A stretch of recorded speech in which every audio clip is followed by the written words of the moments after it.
Nakita karon sa ordinaryo nga panahon, I'm supposed to wear the green vestment, pero gipili na ako ang optional. Kaya mo butang optional pista ni Santa Isabel sa Portugal, o sa Queen, asawa sa hari. Kining sa Portugal, kini actually particular sa Aragon. Aragon is northeastern part of kanang Spain. So landlocked siya, boundary niya diya sa Portugal, Spain. Unya kini siya kanang membro siya sa Tertiary Franciscan, Third Order of Franciscan. Ibo kita nga mga Franciscano na mga laiko nga nagsunod sa mithi o kinaiya ni St. Francis of Assisi. Unya ang iyang iyaan usa ka queen usab sa Hungary nga nahimong santos, si Saint Elizabeth of Hungary. Karon kini yang pag-umangko niya si Saint Elizabeth of Portugal, santos gihapon, gideclare simbahan nga santos. Ano man unsa may common sa ilang duha kini mag-iyaan tungod kay kini sila bisan og nabilong sila sa royal family, kay mga hara, anak mo sila sa mga hari. Unya na bala nila hari usab nga bisan sa ilang pagkadato gipili sa Dios aron sila mutabang sa mga kabus, sama sa kining si Isabel sa Hungaria nga nagpatukod siya orphanage, nagpatukod siya mga hospital. Siya maluyon, generous kayo nga ang iyang kasing-kasing ngadto sa mga kabus, sama ni St. Francis of Assisi. Unya kining iyang pag-umangkon nga si Isabel sa Portugal nga bilong gyapon sa Third Order of Franciscan, peacemaker. Kanang wala santos siya sa kanang nagkabangi nga pamilya o gingharian. Kani siya ang kunay mga pamilya nga adtuon niya iyang hiusahon, tanawon unsa problema o iyang hiusahon aron mag-reconcile, magkabalik ang ilang relasyon. Muna yung nagpatukod sa siya mga orphanage hospitals, o siya mismo si kanang Santa Isabel sa Portugal ni alagad sa masakiton, and the process of serving the patients and the poor, mamatay siya sa sakit, kaya takdan siya. Unya kanang ang iyang iyaan 24 years old, patay na siya. Kaya sa Portugal 35 years old siya namatay. So unsa may naa kaniya nga kanila kanabang ato gingon nga sa Ebanghelyo San Mateo, lisod ang usa ka dato ang sulod sa ngarian, pagkalisod gayon ingon si Jesus, warning siya sa kanang attachment sa kwarta sa lapi.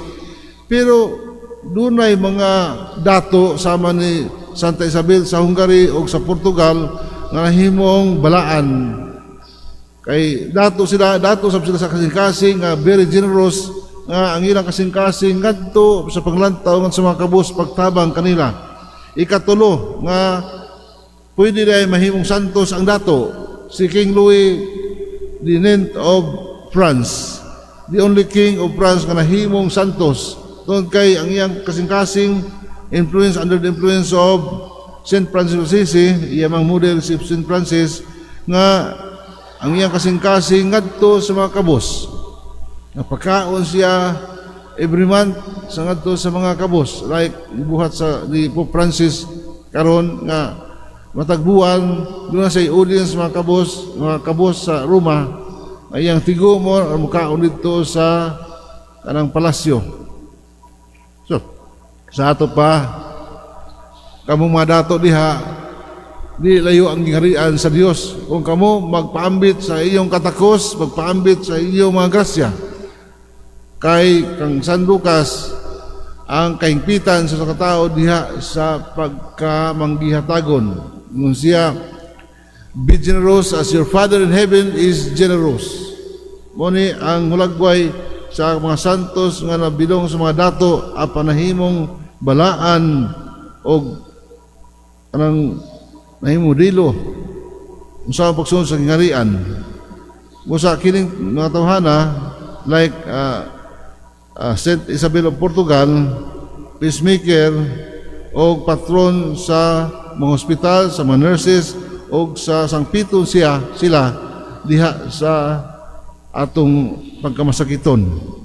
Unya arita sa ebanghelyo karon kanang the gospel we have just heard has been traditionally interpreted as the image of the church. Ang simbahan sa pagsugod nga nakasinati o pagpanglutos gisaysay San Pablo siyang kinabuhi sa pagsangyaw niya kaluwasan hayag siya bunog lutos nga gipriso siya many times.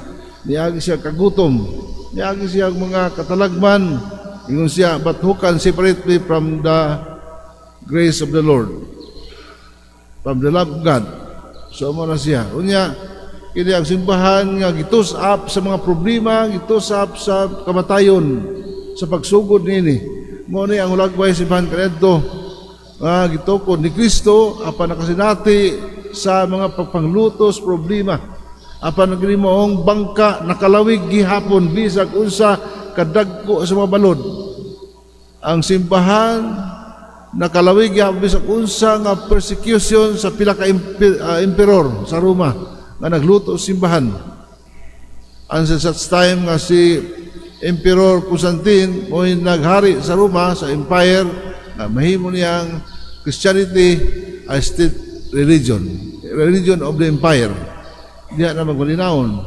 Pero before nini, daghan tay mga martir tungod sa pagpanglutos sa kadaguan ng simbahan. Lain-lain niya pagpanglutos o kasatian simbahan. Andin, usahay, ang simbahan mahadlok. Mahadlok na, manutago muna the presence of catacombs in the city of Rome. For example, dito sa Catacomb of Priscilla, I was there. I visited the place underneath, subterranean. There were 57 kanang dead buried in that catacomb. 57,000, imagine. Ang usa lang sa mga catacombs sa siyudad sa Roma. Usay kanya significant sa catacomb tungod kay nagtago-tago sila. They were under persecution ang simbahan. Nagtago-tago sila diya sa pagsaulong sa misa, nagtago-tago sila sa mga pag-ampo kay kutob sa mahimong ilhan nga Kristiyano, illegal at the time. Unya mo na ang kanabang kasatian simbahan apan tungod sa pagsalig sa katawhan nga si Kristo anaa kanila nagkunampuson hangtod miabot karong panahona. Unya it is also translated as the individual. We are bombarded with so many problems in various degrees.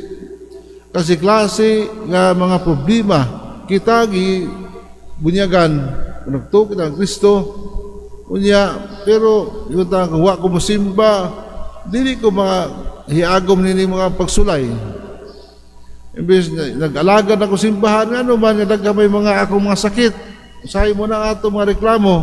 Gitos up kita like the boat in the gospel as individual kanang giyanig kita sa mga problema, sickness, family problems o mga relational nga mga problema, economic problem muna ang ati karon ang labi ng kakabos. Unya usahay mo sa Ginoo nganong ipasagdan mo kami. Nganong gitagaan mo kami ning sakit nga kami nagatuman kanimo kami hinimbahon adlang Domingo matag Domingo magsimba kami apan nganong gitagaan mo kami ning sakit nganong iabot man ning problema sa dihang wala pa ko mosimba wala pa ko malagad simbahan wala man ko'y problema nganong karon nagsugod og kalagad simbahan misugod usab ang mga problema ingon ni ana ang atong mga pangutana. Muna sa kanta ni Gary Valenciano na tulog ba ang Dios? Kay seemingly murag wa ta tubaga sa Ginoo sa atong mga problema. Sa atong gihangyo ngadto kaniya pagsulbad ini. Muna we question the existence of God. Karaghan sa ako mga nangumpisal, mga penitents. Wala na Ginoo sa ilang kinabuhi. Usaon nimo ang pagparayag, the presence of God in their life. Ngayon sila, wala Ginoo, Padre.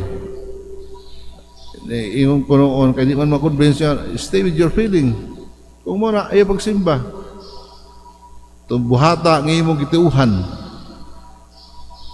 Mamugos na nga, wala may Ginoo. Wala na ma-feel ang grasya.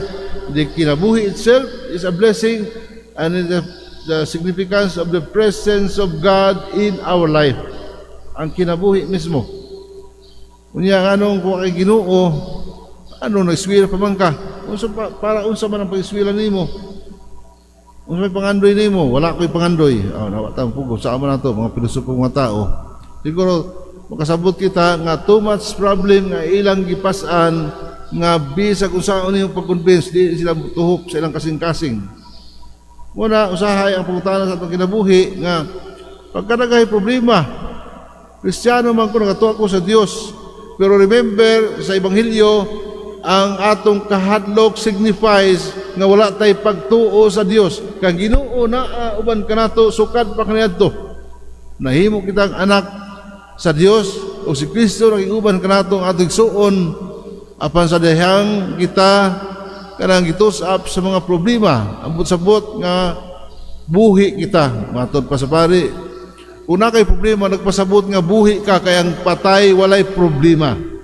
Unya, ang presence sa imong kahadlok, imong gibati, pasabot nga kulang ka sa pagsalig sa Dios nga naa kanimo, that God has been walking with you.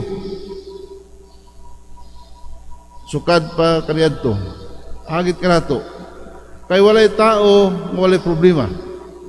Kanang mingon ta, our suffering and pains are just our sharing in the Paschal mystery of Christ. Walay Kristiyano nga dili mo problema.